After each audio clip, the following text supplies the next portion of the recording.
Audio Jungle.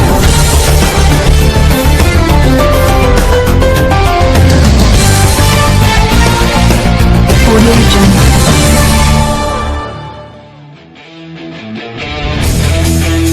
Audio Jungle.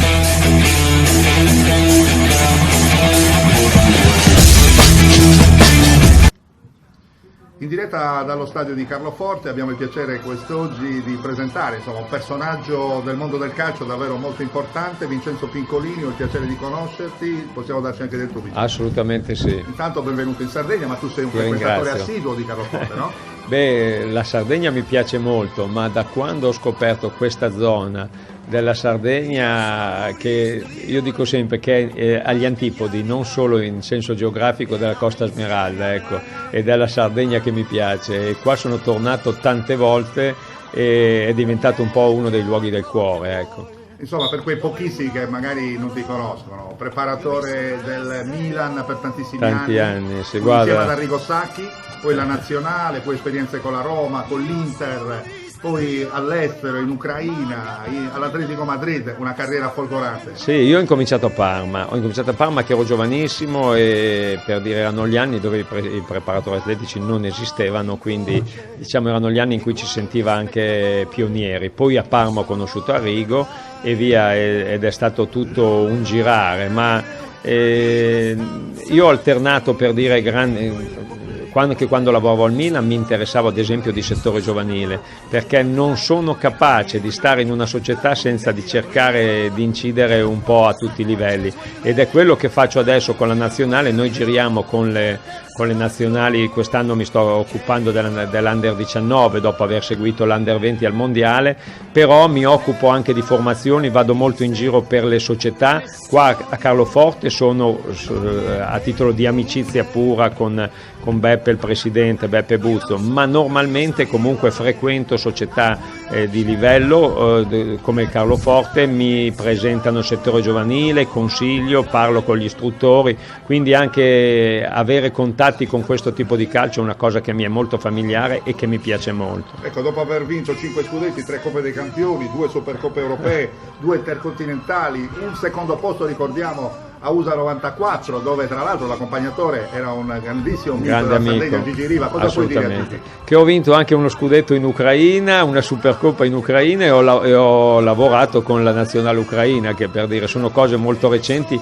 a cui tengo molto, perché in Ucraina ho anche aperto la prima scuola per preparatori atletici, e mi piace quando i ragazzi, i miei ex studenti che adesso lavorano allo Shakhtar Donetsk, ancora alla Dinamo Kiev, alle nazionali, mi chiamano, mi chiedono consigli, insomma mi sembra di aver lasciato un buon ricordo, ed questa è una cosa che mi piace molto. Ecco, visto che siamo in Sardegna, prima abbiamo parlato, sei molto amico di Gigi Riva, cosa vuoi rivolgere a Gigi?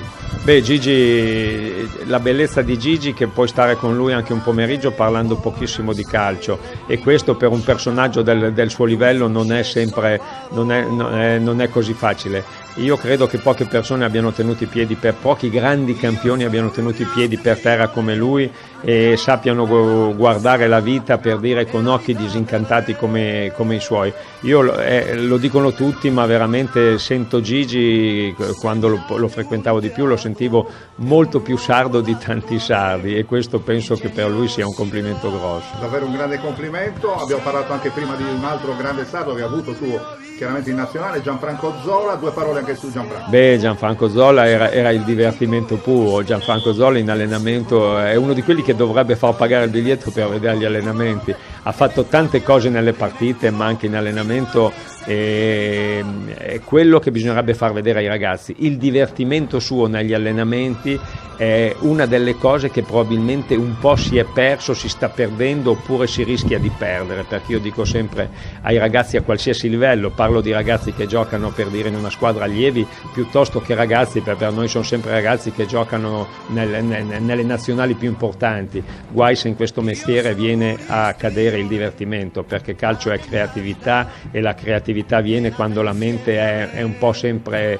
da fanciullo, da bambino, ha voglia di divertirsi. Ecco, per chiudere, due parole naturalmente riservate è a Arrigo Sacchi, che è il tuo grande amico, e a Silvio Berlusconi, che è stato un grandissimo presidente. Beh, Berlusconi è stato il presidente, perché ne ho avuti tanti, ma soprattutto due a cui sono legato per ricordo. Uno è lui e l'altro, anche se ho fatto solo un anno, per dire, all'Atletico di Madrid, che è una famiglia a cui tu resti legato per tutta la vita, e c'era il grande Gil, per dire un presidente forse scomodo, ma che sicuramente è stato un grande personaggio. Arrigo vive tranquillamente i suoi 71 anni, si diverte, per dire, molto a fare quello che sta facendo, e ha cambiato il calcio.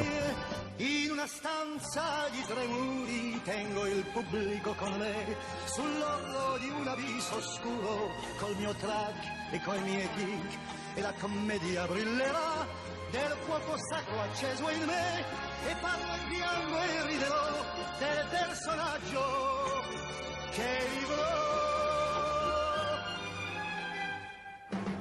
Perdonatemi se con nessuno di voi non ho niente in comune.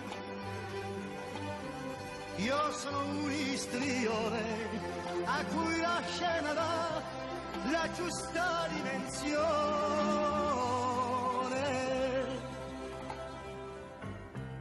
La vita torna in me ad ogni eco di scena che io sentirò,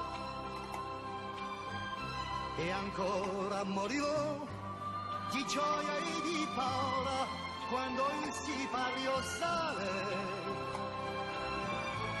paura che potrò non ricordare più la parte che so già. Poi quando tocca a me, puntuale sono la